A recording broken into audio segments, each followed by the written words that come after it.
Once Apple announces its new iPhones this autumn, the price of the iPhone 15 will be one of the main factors to be taken into account. In fact, for some buyers, the price of the iPhones may be the most important factor. Although it's important to keep in mind that pricing is notoriously difficult to forecast, early iPhone 15 price rumors suggest that the Pro or Pro Max variants may see price rises.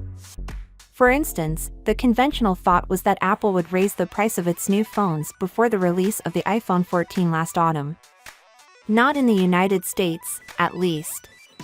So, until that price flashes onto Tim Cook at Apple's autumn launch event, we won't truly know how much the iPhone 15 will cost.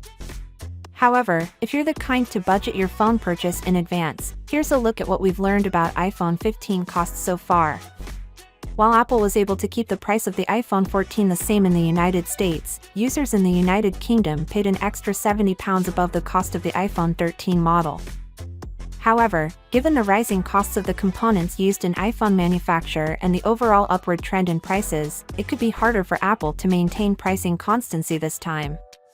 According to a Twitter leaker, the cost of producing an iPhone 15 will increase by 12%, while the cost of producing an iPhone 15 Pro will rise by 20%.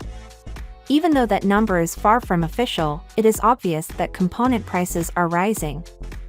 Apple will need to decide whether to reduce its profits or pass some of these expenses on to customers. An article from the end of 2022 claimed that since the iPhone 14 Plus models were not as well liked as anticipated, Apple would rethink the cost of its entry-level iPhones. As can be seen in the comparison between the iPhone 15 and iPhone 15 Pro, it was believed that this was because the entry-level versions featured less noteworthy features than the more expensive Pro variants.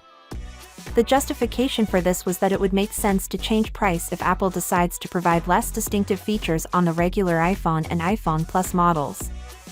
At the time, it was somewhat too optimistic thinking, and it seems to be even more so now as further reports indicate the iPhone 14 Plus may be more popular than first thought. Finally, what are your thoughts about it? So without being said, let me know your thought in the comment below, and if you are new here, please subscribe. Peace out.